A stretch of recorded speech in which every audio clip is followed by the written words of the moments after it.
Media done right. You're listening to the SHR Media Network.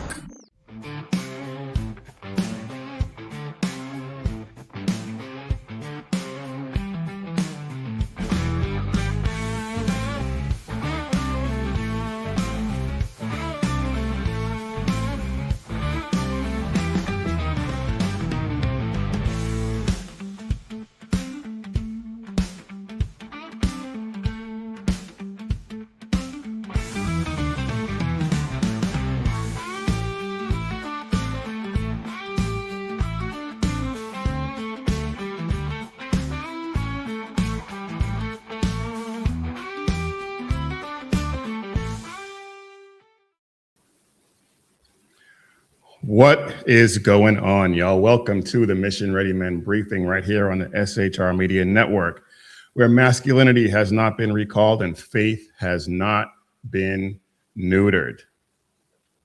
Today is Tuesday, February 10th, in the year of our Lord 2026. And this is not just politics that we're talking about. This is spiritual warfare and suicidal empathy that is dressed up as progress. And we are done pretending. We're done pulling punches, and we are never going to apologize. So grab your therapy dog cupcake, because the truth is going to hurt. Now, before we get started, I want to say a huge thank you to all of our subscribers. We hit 1,000 subscribers last night on Joe's show. So that is awesome. It's something that we've been working for a very long time. And now we've finally gotten there. So thank you all for sharing the shows, sharing the network, signing up. We love it. We love you. And we are so thankful, because that opens up some more opportunities for us. And we are definitely looking forward to that. So 1,000 subs, that is awesome. So now we're on to the next goal of 2,000 subs. And so I think we can get there pretty quickly. A lot of things really open up after 1,000 subscribers. So thank you all very, very much for that. We really appreciate it. And we are looking forward to reaching even more people. So be sure to like and subscribe and share, because we got a lot of work to do. We got a lot of work to do, and you can help us do that. So thank you all very, very much. And now, after that bit of good news, let's get into what we came to talk about. Everything feels a little bit broken right now. Crime doesn't get punished. Standards don't get enforced. Institutions protect themselves instead of the public. They serve themselves instead of the public. And somehow we're told this is just chaos. It's bad luck. It's just the way things are. But it's not, and it doesn't have to be. What you're watching, though, is not random failure. It's the result of incentives, ideology, permission structures that reward dysfunction and punish order, punish success. So we're not going to chase the outrage. We're not going to panic. We're recognizing patterns. That's something that we've been doing for a while, and that's what we're going to continue to do, because when everything feels broken, it's not by accident, not usually. So we're going to get into that right now. One of the first things I wanted to talk about is the SAVE Act, the Safeguard American Voter Eligibility Act. Voting is broken. Voting is one of the things that is very broken. And the SAVE Act, according to the left, is going to disenfranchise voters. One of the most ridiculous claims is that the SAVE Act is going to prevent married women from voting or make it much more difficult for married women to vote. And I mean, that's just utterly ridiculous. But when it comes to standards, because the left doesn't really have any, when people push back and want to enforce standards, when they want to abide by standards, they panic. They don't argue policy. They never argue policy. When you look at debates between conservatives and leftists on some of these channels, the left never, I shouldn't say never, there are a few, a couple of aging elder statesmen who will argue policy. But for the most part, especially these Gen Z knuckleheads like Sissy Girl Pants and his twin, can't remember his name off the top of my head. They don't argue policy. They argue morality and everything that goes against what they believe is a moral emergency. So what does the SAVE Act do? The SAVE Act requires proof of US citizenship in order to register to vote.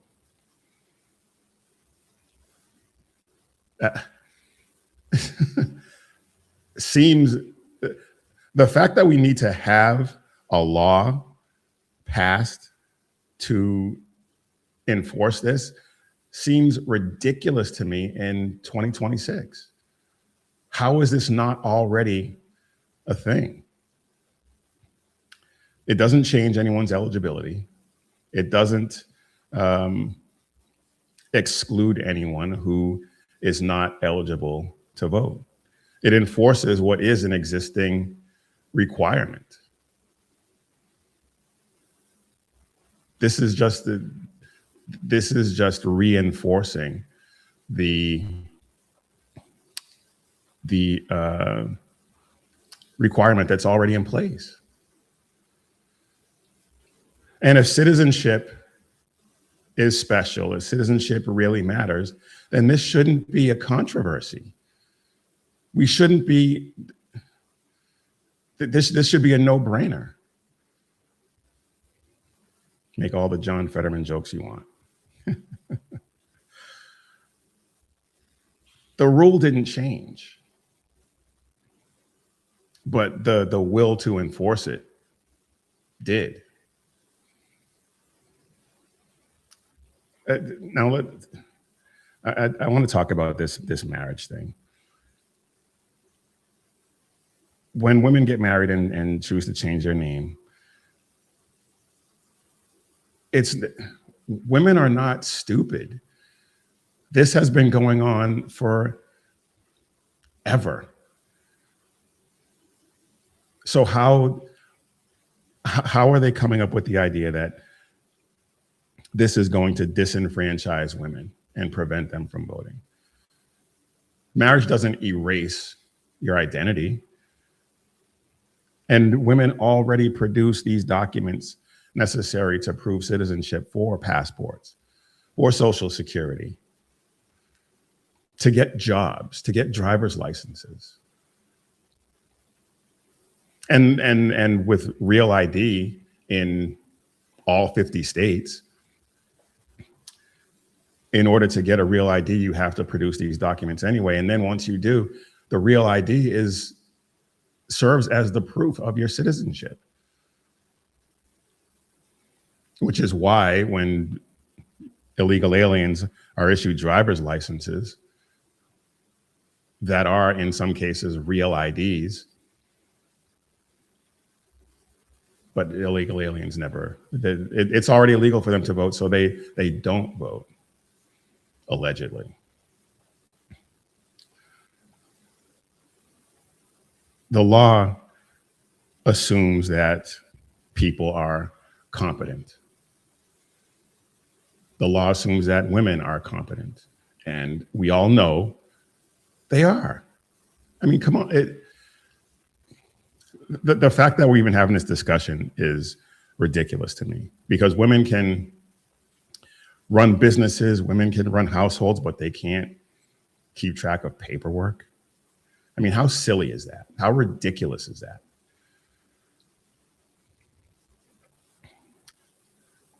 There are a number of common lies about the SAVE Act. But, before I even get into that,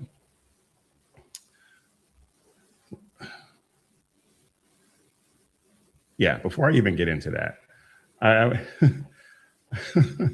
I want to show you guys this, because this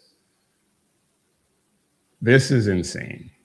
And it's a long video. I'm not going to play the whole thing, but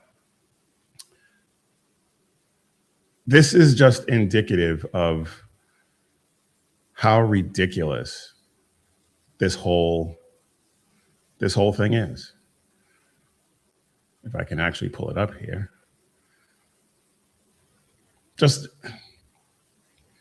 these people are the absolute worst. The absolute worst. Check this out. Voter ID laws? Yeah, they're usually pretty racist and they're bad. I think voter ID laws are a way to perpetuate racism. Would you go as far to say those laws are racist? For sure. Do you think it suppresses the African American? Definitely. Choice one. Because they're less likely to have state IDs. Minority voters are less likely to have the kinds of IDs that have been described or required. These type of people don't live in areas with easy access to DMVs or other places where they can get identification. You can always get IDs.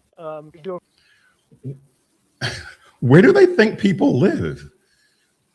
I mean, this is just so silly. The internet. Does that also make it difficult for Black people in particular? Yeah, you have to have access to the internet. You have to be able to. This guy believes, Kathy Hochul, that Black people don't know how to use the internet. Yet here I am. Imagine that. To pay an internet service provider for certain fees. Do you think that's harder for Black people to go online? Well, I feel like they don't have the knowledge of how it works. Like, a lot of people have smartphones, but you might not have data. For most of the communities, they don't really know what is out there just because they're not aware. How racist is this?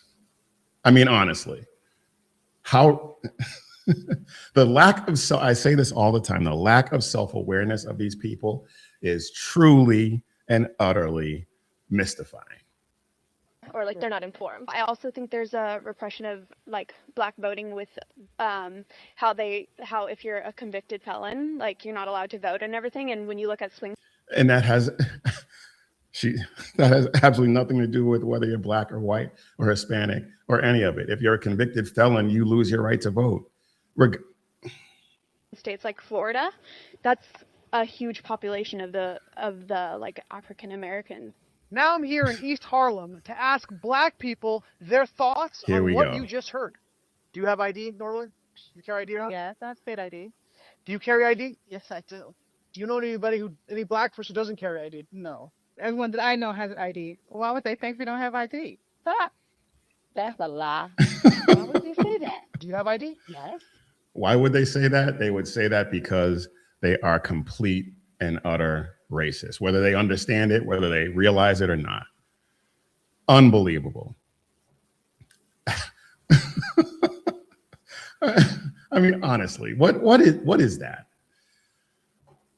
Oh boy. But anyway, that obviously is one of the lies about voter ID, that Black people can't figure out how to get an ID. I mean, just insane. But they also say that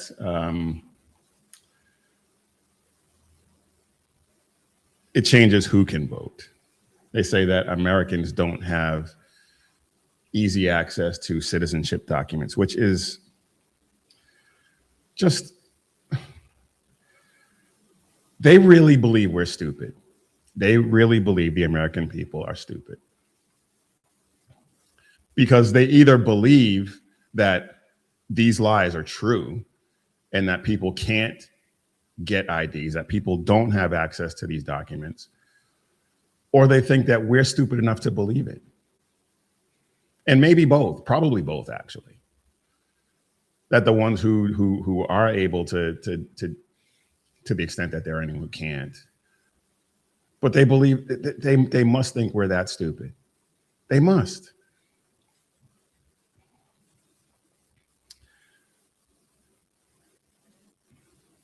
These, I really don't even know. It is that ridiculous. And it's not like this is a controversial thing.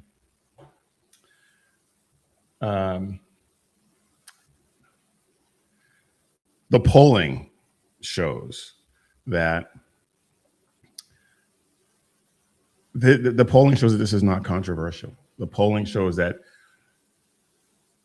a majority of people agree with voter ID. And the fact that this was even on CNN is pretty remarkable, although this guy is usually pretty spot on with his analysis. But check this out. This is Harry Anton, their CNN's polling expert, and this is what he has to say.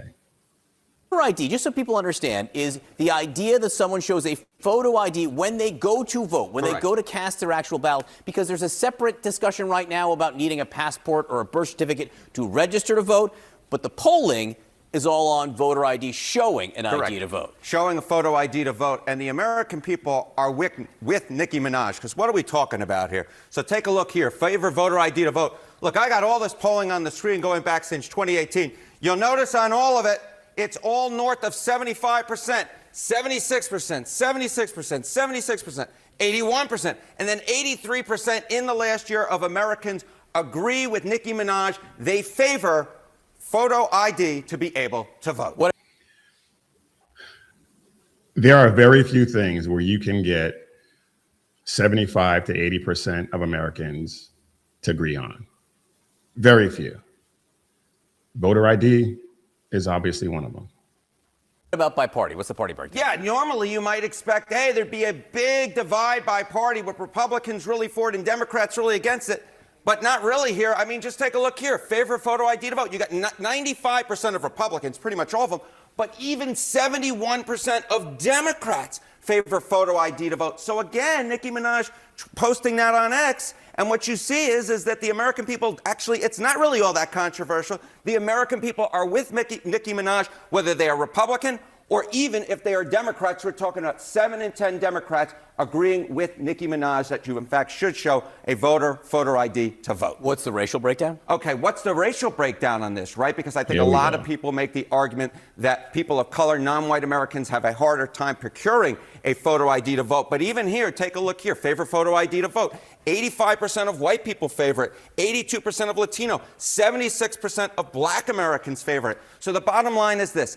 Voter ID is not controversial in this country. A photo ID to vote is not controversial in this country. Not controversial.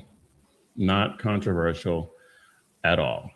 I mean, there's video of Barack Obama showing his ID when he went to go vote.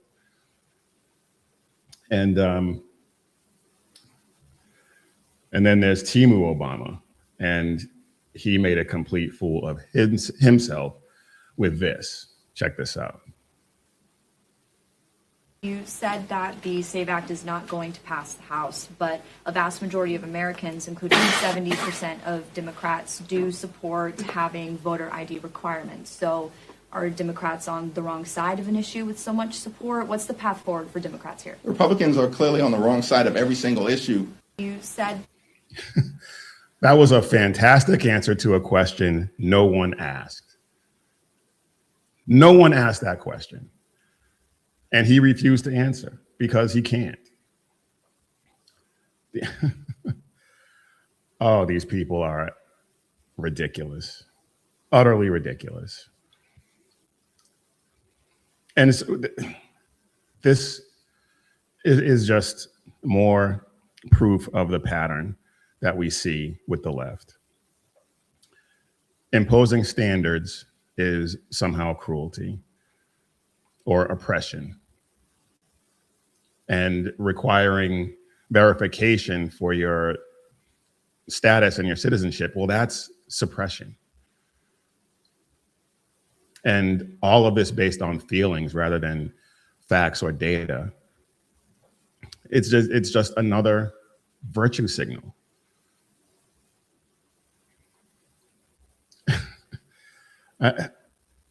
We already know, and we're going to get into this a little bit later, but we already know that the trust that people have in election integrity is low. Of course, Democrats have a lot more confidence in it. I mean, when Joe Biden allegedly got 81 million votes, that was the most secure election in history, allegedly. But you can't rebuild trust. And that's even assuming that they're interested in rebuilding trust. But you can't rebuild trust on vibes and fake outrage. You just can't. The SAVE Act is not extreme. The SAVE Act is not controversial. The SAVE Act is common sense. Think about this. Somalia just implemented a requirement for voter ID. You need an ID in Somalia to vote. Let that sink in. But yet, Ilhan Omar is out here. She's out here advocating for no voter ID. Seems weird.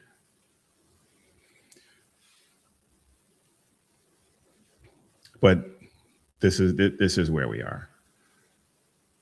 And there really is only one reason why anyone would not want voter ID. There's only one reason. And we all know what that reason is. And we're actually going to pivot to another way that they want to rig elections, which is the reason. In Virginia, they have, Abigail Spanberger just signed a mid-decade redistricting bill. And it's weird because Spanberger, she is on record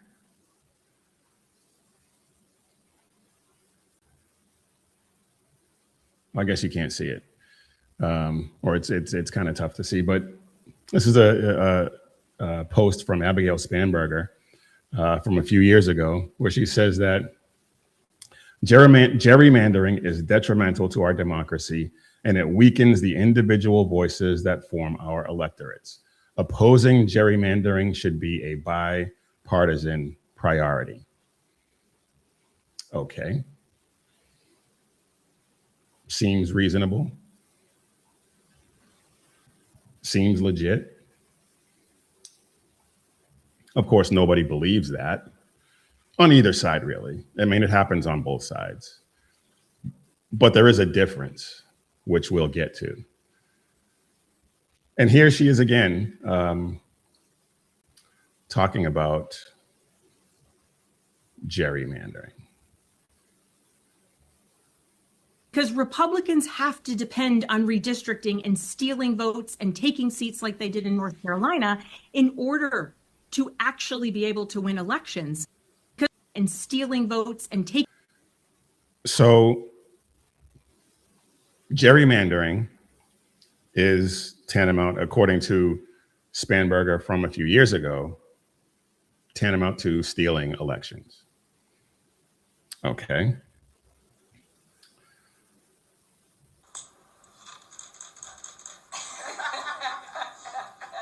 Here she is signing that bill and laughing and yucking it up.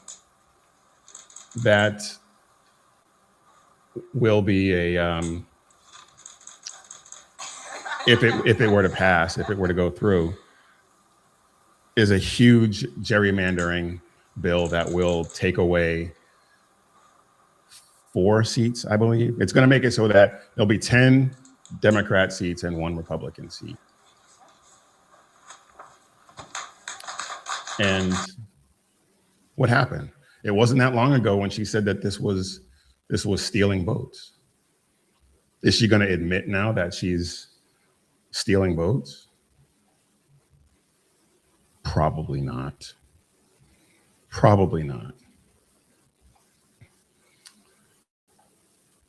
This is, they frame this as fairness somehow. How is it fair that in, let's see, what is it?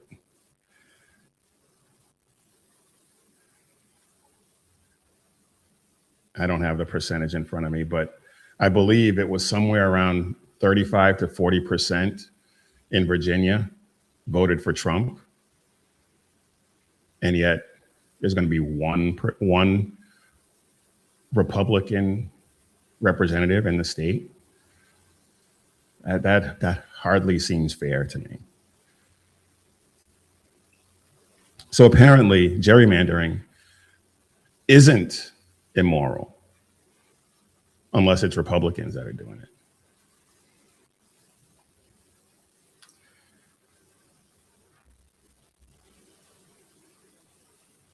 In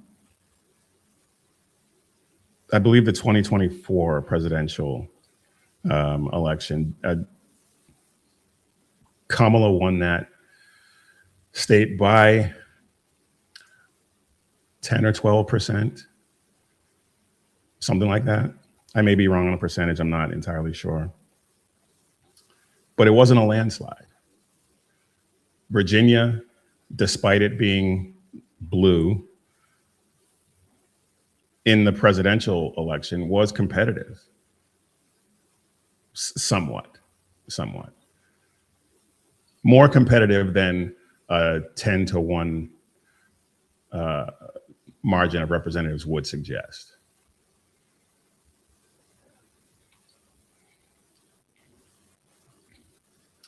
And that obviously was not an accident.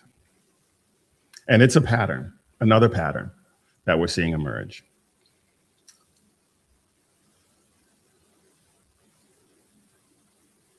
In California, Republicans get 25% of the vote, and they hold less than 20% of the House seats. In Massachusetts, that state went for, where'd it go? In Massachusetts, Republicans got 36% of the vote. They have 0 seats in the House. 0. But this is fair. This is fair.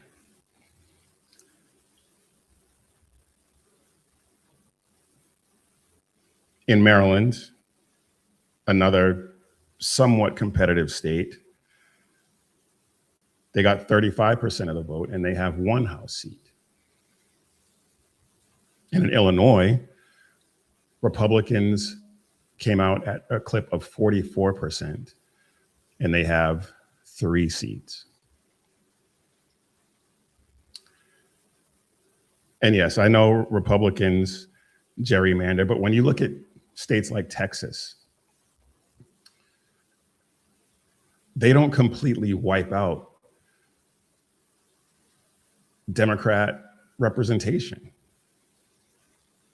I wish they would. I mean, honestly, play by the rules that the left has outlined, if that's the way they want to do it. But for whatever reason, Republicans don't do that. And it's a little bit annoying, admittedly.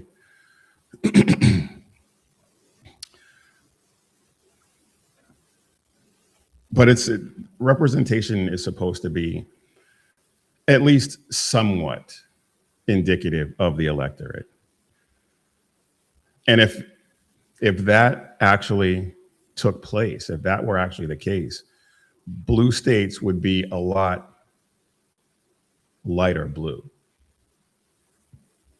I'm not suggesting that states like Massachusetts or Maryland or Illinois would. I'm not suggesting that they would flip if the representation were more fair, but it would probably bring the left more to the table and more willing to action. Never mind.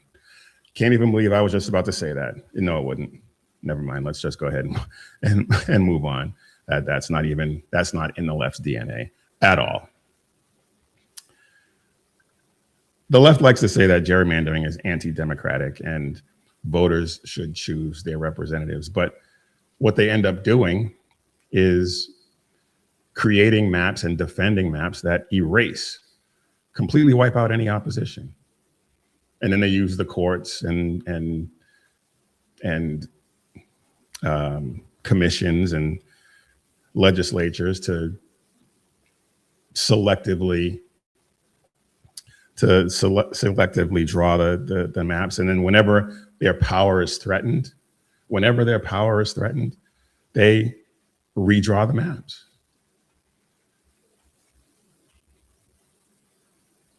They in some of these states, disproportionate doesn't even begin to cover it. I mean, Massachusetts has 0 Republican representation, despite 35 to 40% of the votes going Republican. The left understands that in an environment where they actually have to face true competition, where they actually have to try to convince people that their ideas are better, they can't do it. They can't do it. It's impossible.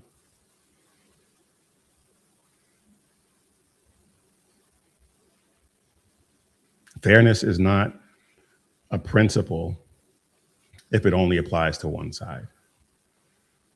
And that's how they're governing right now. And again, I'm not saying that Republicans don't do it. Obviously, they do. And I'm not even saying that perfect proportional representation is required. I'm just at least try to fake it. I mean, 0 seats, 1 seat, 3 seats. It makes, I mean, it's so obvious to anyone paying attention to anyone fair-minded who's paying attention, that it's just almost comical at this point. If it wasn't so harmful to the country, it would be hilarious.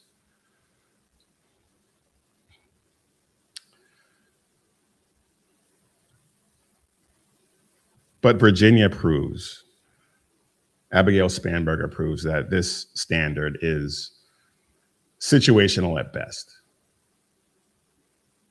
In her own words, she said that it was stealing votes, and now she's signing a bill to, what?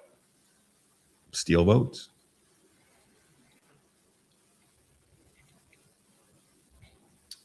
This is a test case. This is a test case. We'll see if it holds up in court. It's going to get challenged. But these leftists, they preach democracy. But then they practice, excuse me, insulation.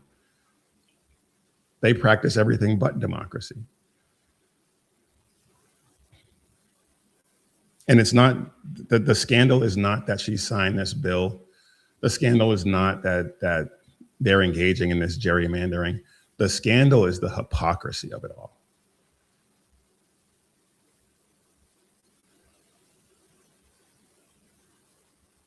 A system that fears competition will always say that imposing standards are rigging the system. Every single time. All right, y'all. Let's get a word in from our sponsor. And our sponsor for today is Carry Girl Gear. And fellas, it is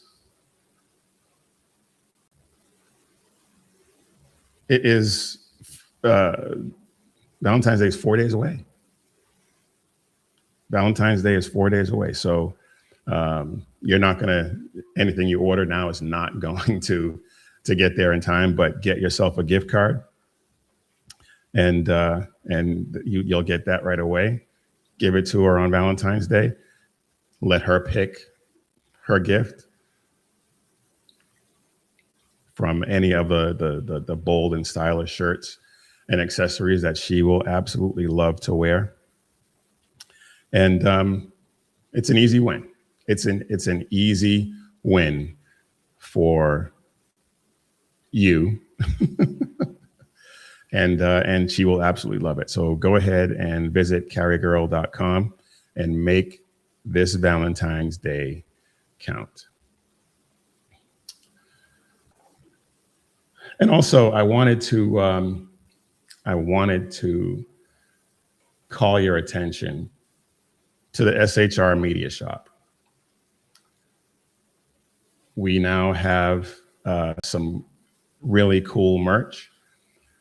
So check that out. We have the limited edition 250 Reasons tee.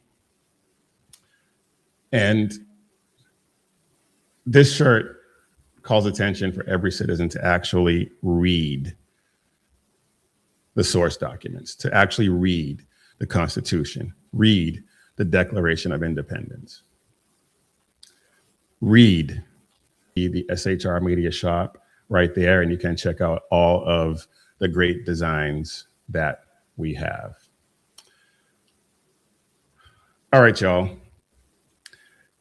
I am Big E, and you are watching or listening to the Mission Ready Men briefing on the SHR Media Network, where you can catch our fantastic lineup. You have Sackhead Sean with the Edge of Liberty every Monday and Wednesday at 11 p.m. Eastern, 8 p.m. Pacific. Jersey Joe with the Reaver of Common Sense every Monday and Friday at 9 p.m. Eastern, 6 p.m. Pacific. And BZ with the Berserk Bobcat Saloon every Tuesday and Thursday at 11 p.m. Eastern, 8 p.m. Pacific. Please be sure to check out these great shows. And again, thank you all for subscribing. Like I said at the beginning, we hit 1,000 subscribers. And so we are very appreciative, and we thank you all for being here. And I want to thank everyone in the chat as well. Thank you all for being here and engaging in the debate. We just ask that you be respectful and follow the rules, like no caps. and we enjoy debate. We will engage when we can. So just go ahead and check that out, and we really, really appreciate it.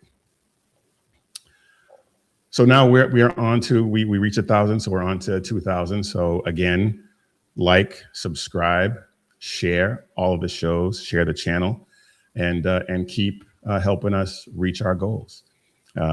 We had a huge breakthrough. We've been praying for that, so thank you. And now pray for us that we reach our next goal of 2,000 subscribers. That will be awesome. back to the briefing.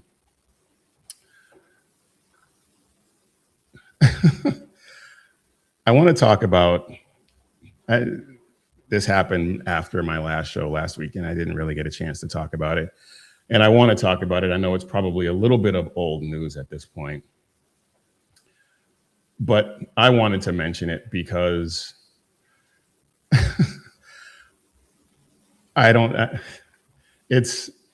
to me, it's silly. And I am talking about the video that President Trump posted, where at the end of it, there was a depiction of Obama and Michelle, whichever one you want, depicted as apes. And of course, the left jumped all over this. Trump's a racist. This administration is racist. Everybody's racist. And of course, that nothing could be further from the truth. But I wanted to I wanted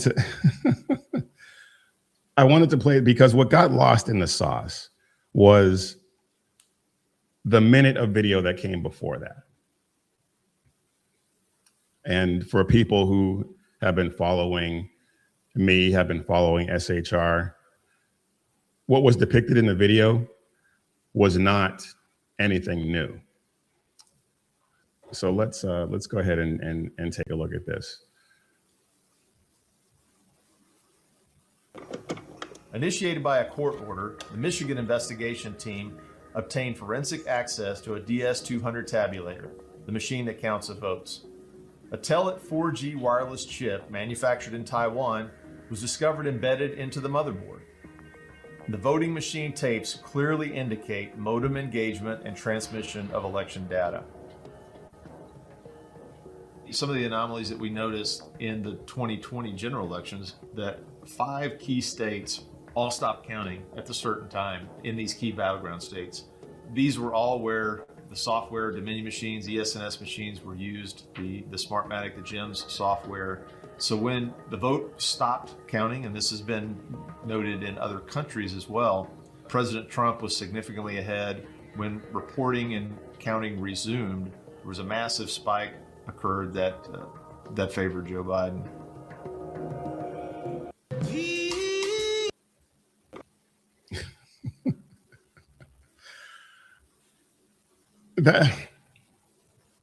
Again, nobody talked about what was alleged in the video prior to that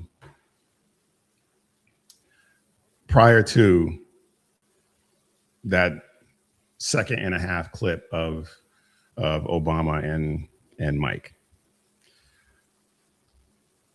And nobody noted that it auto scrolled up to that. And then on the original video, which I haven't been able to find like the full video, it auto scrolls up and then scrolls back down.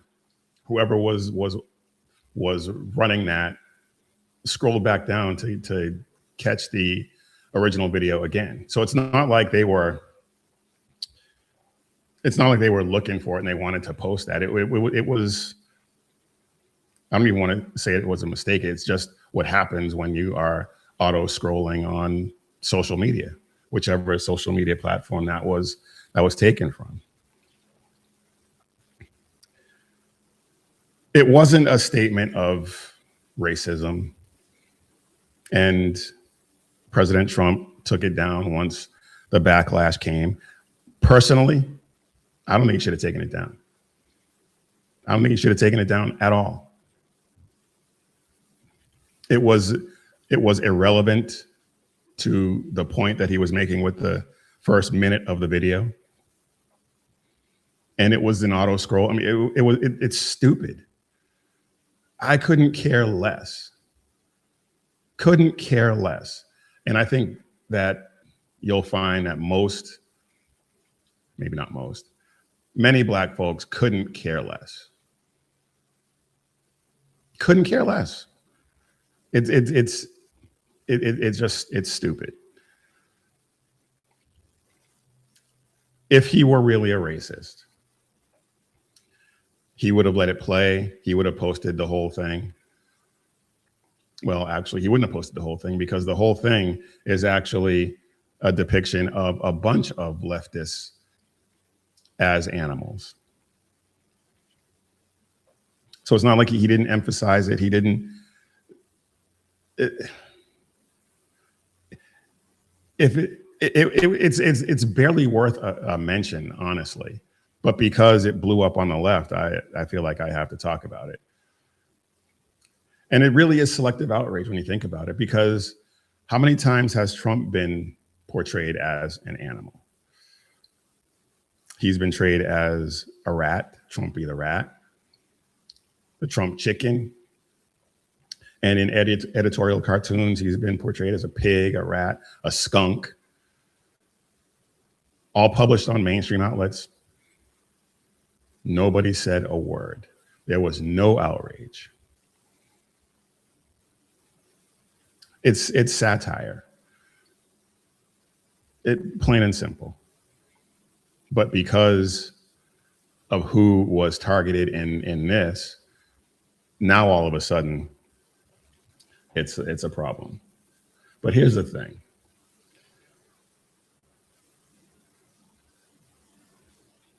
And I thought I had the actual full video. And I don't actually have it. And it's not a big deal. But the entire video set to the Lion King theme shows Schumer, Timu Obama, Hillary Clinton, Olivia Giuliana is depicted as a pig. Nobody said anything about that.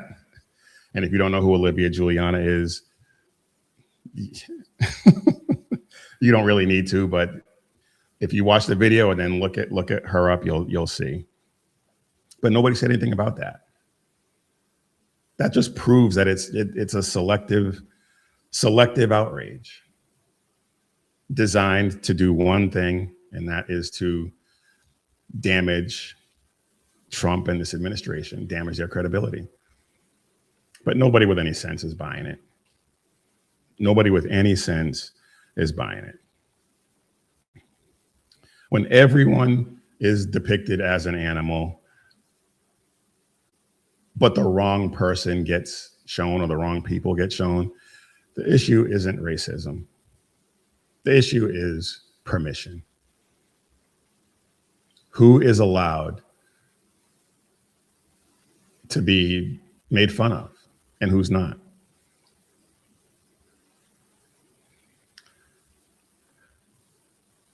And people can say whether or not they think the imagery was appropriate. I couldn't care less.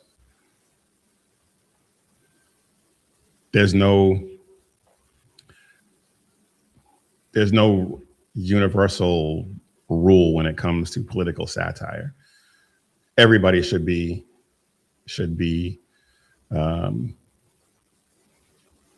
everybody should be on the table. Everybody.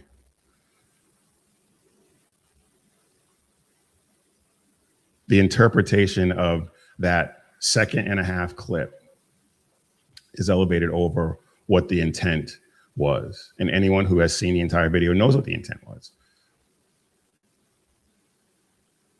Because at the end of the video, you see Trump depicted as a lion walking down the road, and everyone else is bowing down to him as the king of the jungle. It's satire. It's supposed to be fun. It's supposed to be funny. And in a sane world, it would be. But I think we have, I think that ship has sailed and we are no longer in a sane society.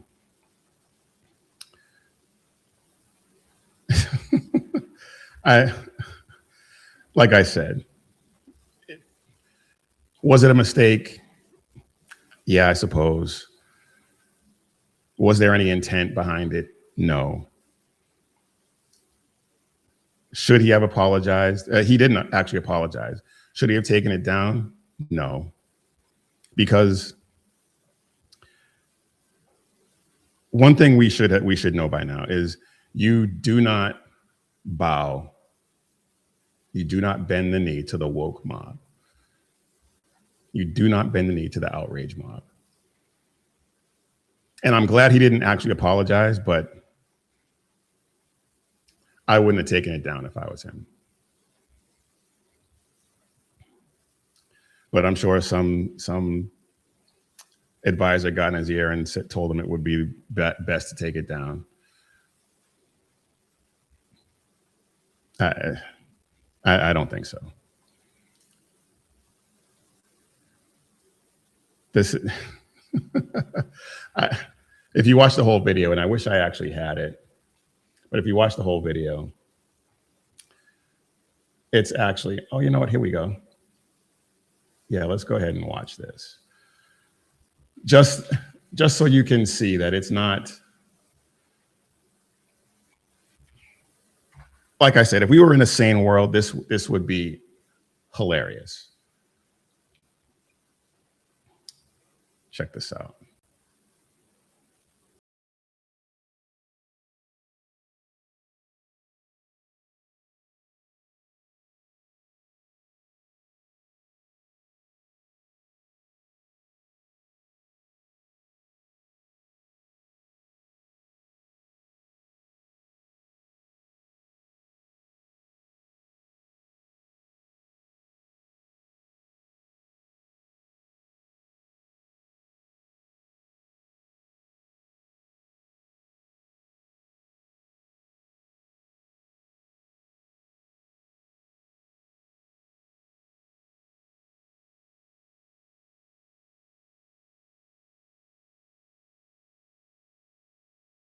Come on, come on. That to me is hilarious.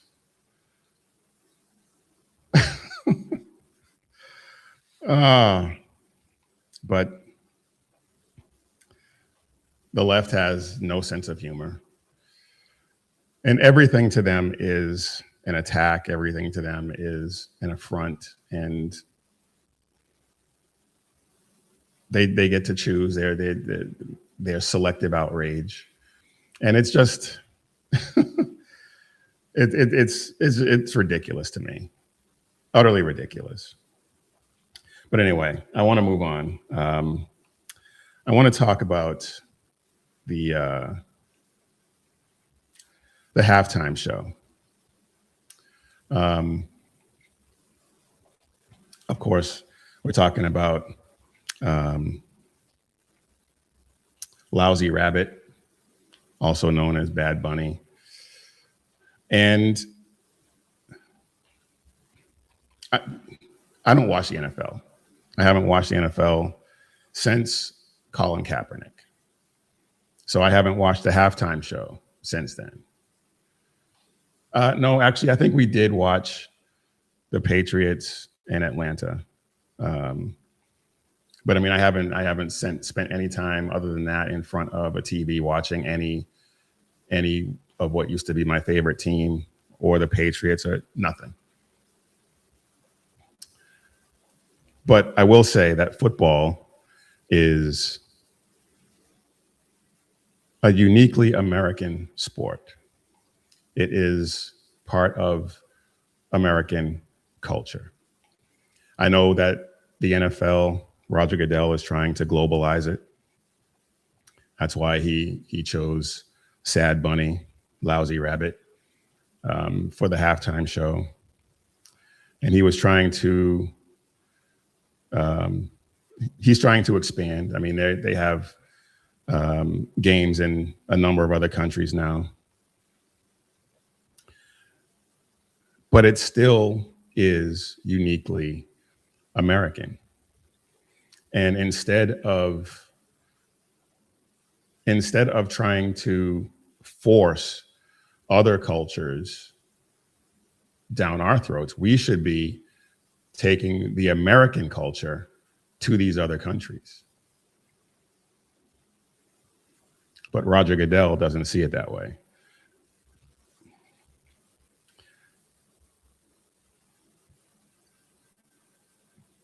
a culture that is, and the fact that he didn't even attempt to sing any songs or whatever those were in English just tells you that this was just a giant middle finger, a bouquet of middle fingers to the American people. There's a video, I didn't pull it. There's a video of someone in the stands filming, and no one within her camera shot was moving at all with the halftime show. Everyone was just standing there. Like, when is this madness going to end?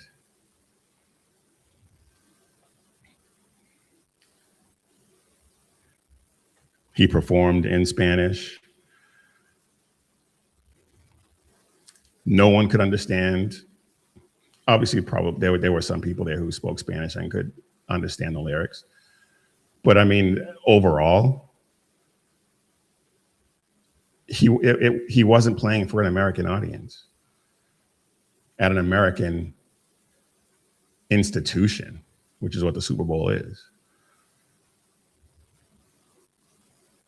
And of course, you had leftists like Donna Lemonade praising it, even though he admitted he couldn't understand what was being said.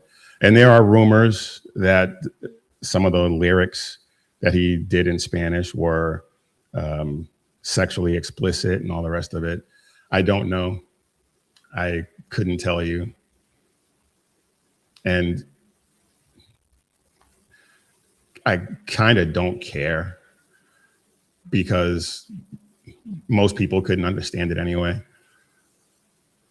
But at the end of the day,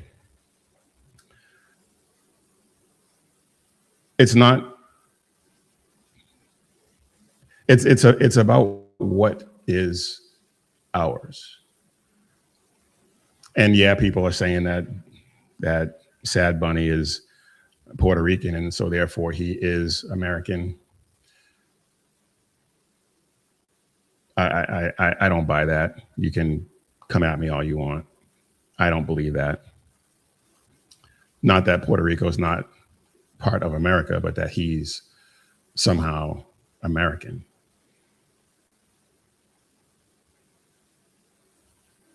And we're not even going to get into his gender fluidity nonsense and all that. Thankfully, he didn't do that, although there were some guys grinding on it. I watched it. I watched the halftime on YouTube, and I watched TP USA's on YouTube as well, which we'll get to. I'm not saying that doing something in Spanish is bad. I'm saying that if we want to share our culture, then it should be based on something that we actually share. And there was not even an attempt to do that.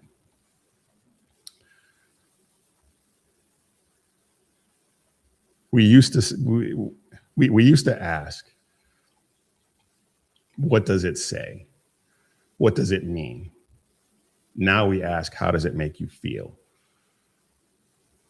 And feelings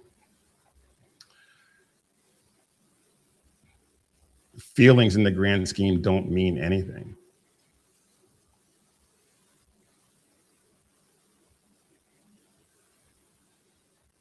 Now, Turning Point USA had their counter programming, and I watched that too.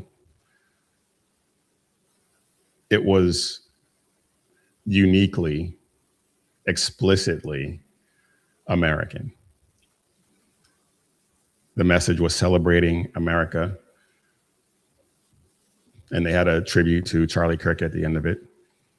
There was no ambiguity about who their target audience was. There was no ambiguity about what their intent was.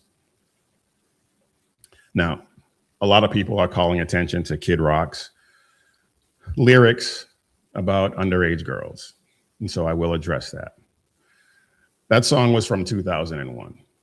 The song is called Cool Daddy Cool, I believe.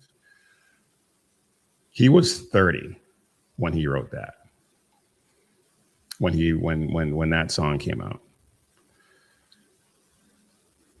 That was 25 years ago. Can we not allow for people to grow up, to change in 25 years?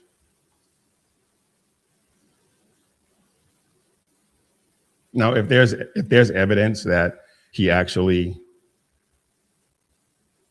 did assault underage girls, well, that's a whole different matter. But there has never been an accusation that I'm aware of that he did that. It was a song. A song in poor taste? Absolutely. Written by a guy who, the song came out when he was 30, probably written years before that. And let's be honest, a 30-year-old in the entertainment industry is probably much more immature than a 30-year-old who actually has a job and responsibilities and all that. Am I condoning the song? Of course not. But I'm also not going to hold something against someone 25 years ago, especially if they demonstrate that they've changed. And I think we can demonstrate that. Because he added a verse to one of his songs at the end of the show. And this is what he said.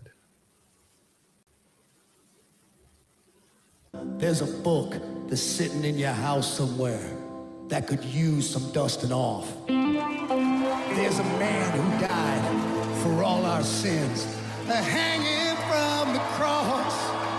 You can give your life to Jesus, and He'll give you a second chance till you can't take it.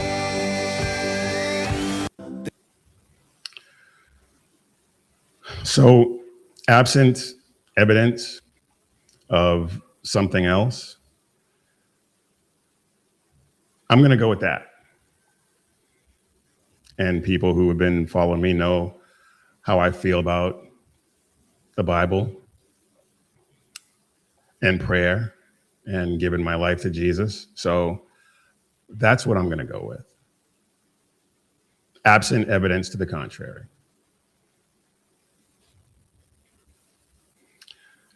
But getting back to the actual show, the expectations for it were extremely low. And I know that there's that the actual halftime show broke records, was the most watched halftime show. But nobody expected the Turning Point show to do much of anything. If it got 1 million views, people would still be like, yeah, whatever. But they're saying that there's anywhere between 5 and 6 million concurrent live views as it was on.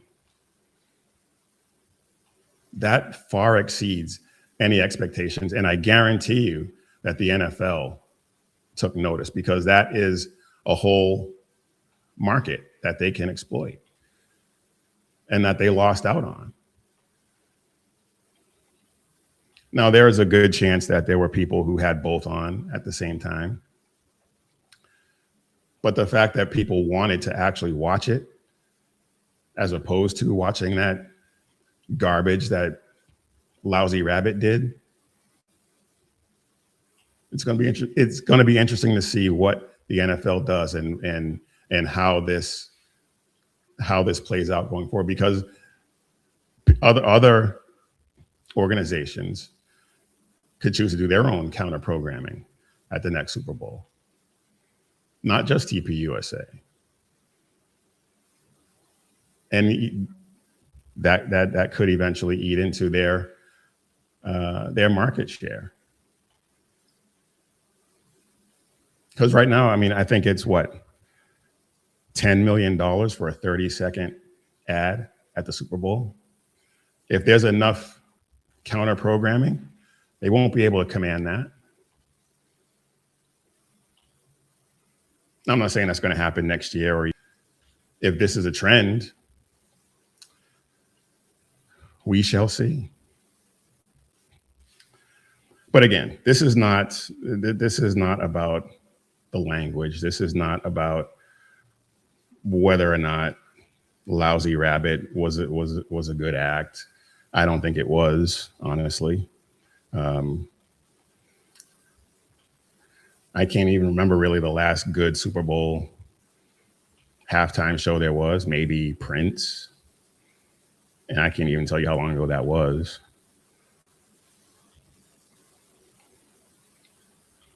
But it's not about that. It's about whether or not Americans can expect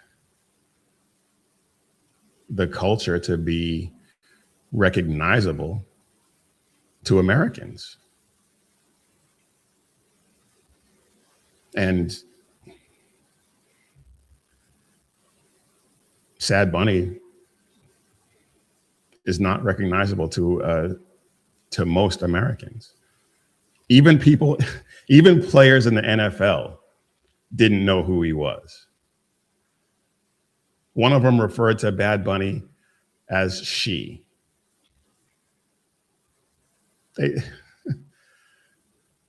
Nobody cares. Nobody cared about Lousy Rabbit.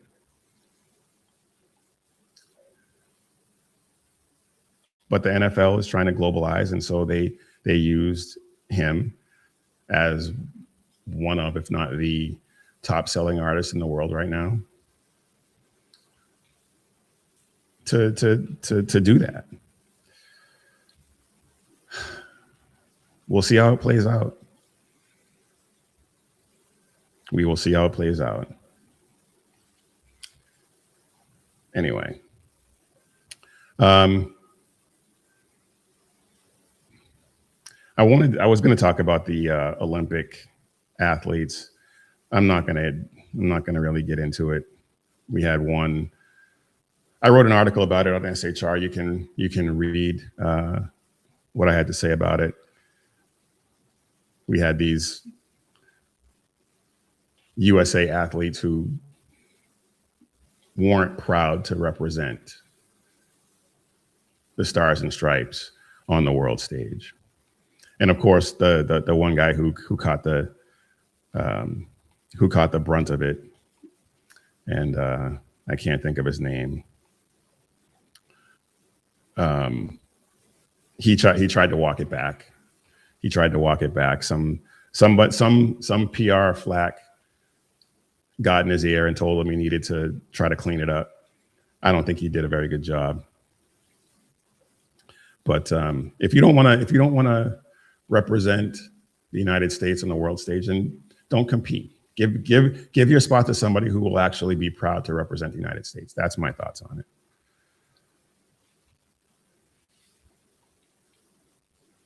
Anyway, let's move on. I do want to thank everyone who's in the chat. I've seen some interesting comments, but I thank the moderators who are in there holding it down and holding everybody accountable for the things that they say. Thank you very much, moderators. I appreciate it. It is, I know it's not an easy job. Oh boy. All right. Something that we talk about on this show often, and what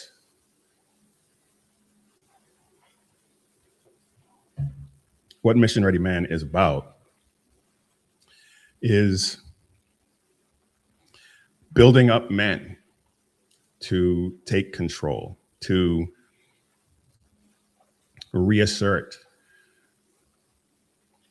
themselves in the role that we are meant to fill.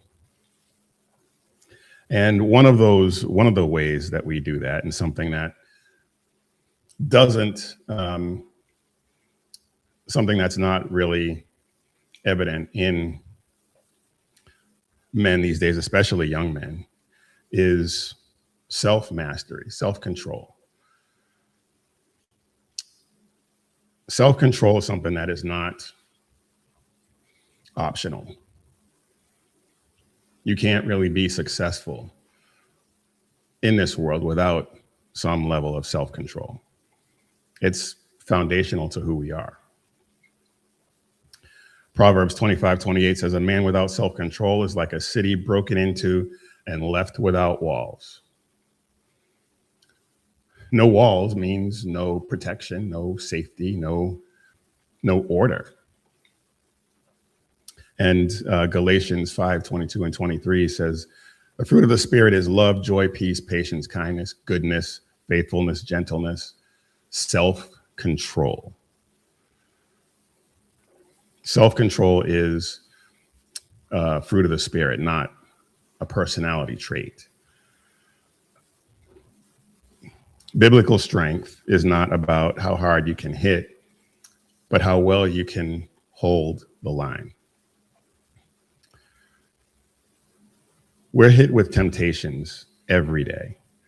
If you are on social media at all, you are hit with temptations every day. If you are out and about, if you frequent bars, if you're just hanging out, you are hit with temptation all the time. James 1:14 says, but each person is tempted when he is lured and enticed by his own desire. So even though we have all these external things that we're being bombarded with on a regular basis, it actually begins inside. Desire allows you to be enticed, which leads you to take action, and then those actions have consequences. The temptation is all around us, all around us. It's the indulgence that is the choice. And it's something that we also talk about a lot, personal responsibility.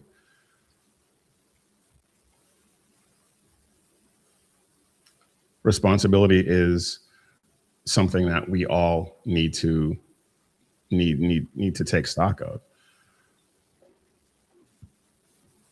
The temptation doesn't ambush you. The sin doesn't ambush you. It convinces you.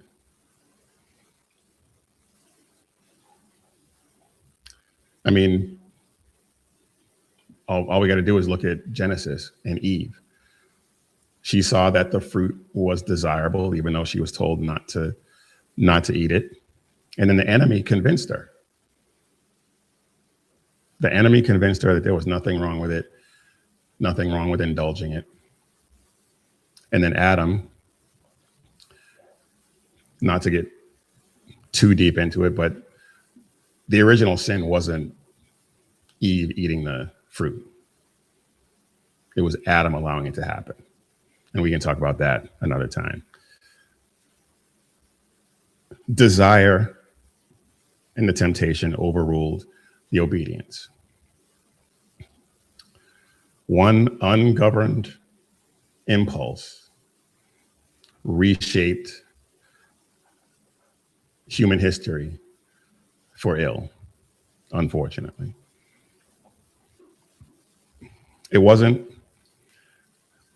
on some level, it was rebellion that caused the fall, but it started with an unchecked desire or appetite.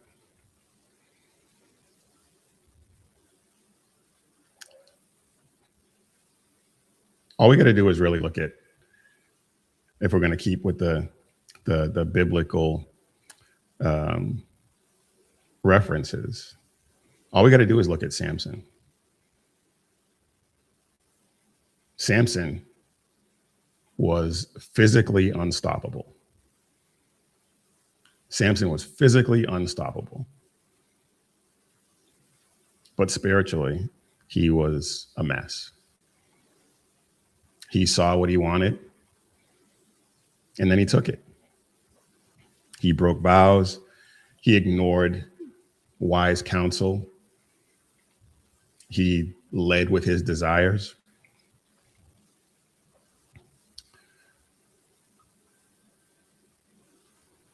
He allowed his flesh to rule instead of the fruit of the Spirit. He could tear down walls. Samson could do anything, but he couldn't guard his own heart.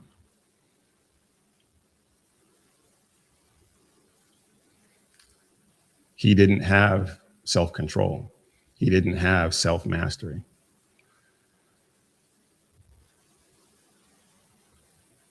Self-mastery grows with where the Spirit will lead you. The flesh can't discipline itself. We can't discipline ourselves. Not completely. External strength without internal discipline always collapses. Always collapses. And so to bring it into the modern era. Desire, temptation, anger, outbursts of anger, all of that is justified these days as being real. It's all excused because you're authentic. Lust is excused as stress or loneliness or whatever. Excess, gluttony is framed as self-care.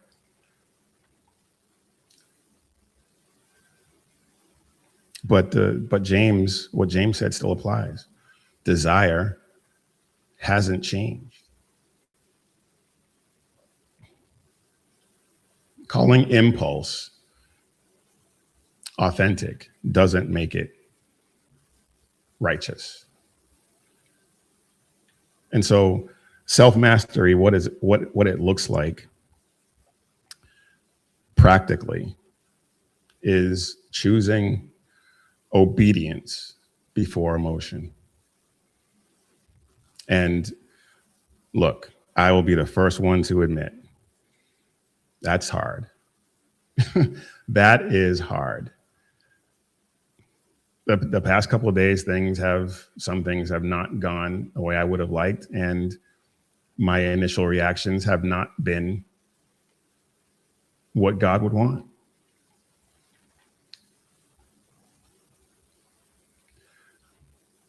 But you have to recognize that and choose obedience. And delaying gratification before demanding relief. You know what I mean? You have to set limits, and you have to let God, the Spirit, set those limits on your flesh.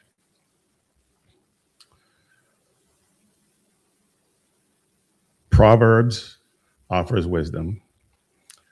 The words in Galatians are a source of power, and James is honest.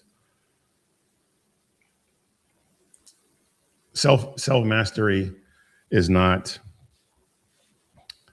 suppression of desire. It's not suppression of your impulses. It's submission.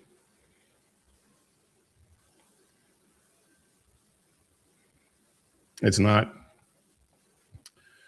sinless perfection. Lord knows that is not me.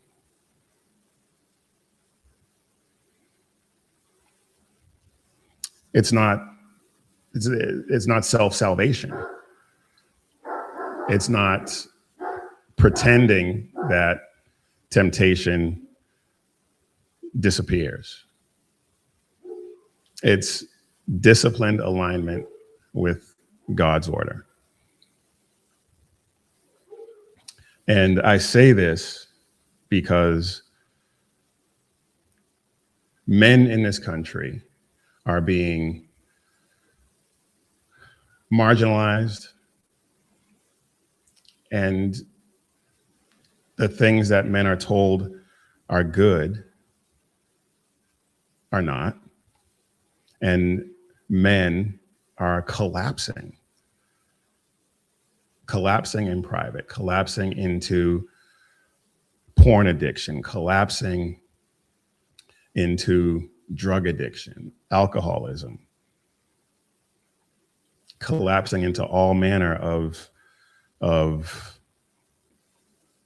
evil, degeneracy, apathy. And then that shows up publicly.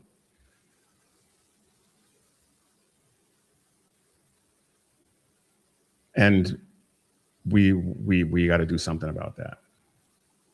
It's happening. It's happening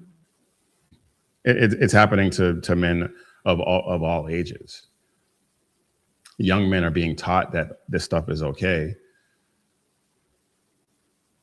And older men like me are being told that it's all fine. And teaching these young men that it's all fine.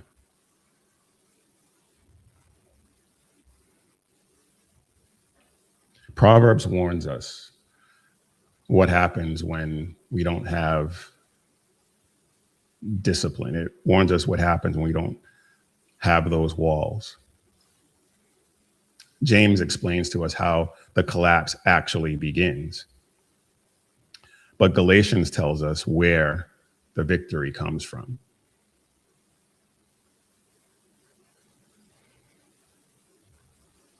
A man ruled by impulse is already conquered. But a man ruled by the Spirit is dangerous to evil.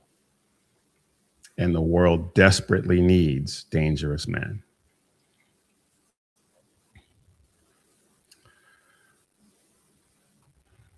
All right, I'm gonna wrap it up there because I could go on, and we're already pretty close to the end here.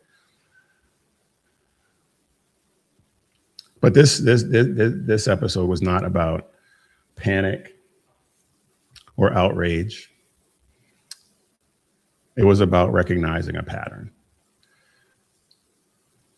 When laws aren't enforced, when systems are not held accountable, when narratives replace reality, something that we talk about quite a lot, things don't start to feel broken by accident. It's on purpose. And a broken world cannot survive with broken men. Everything feels broken because it is. And what happens next depends on who is still willing to stand. Who is mission ready?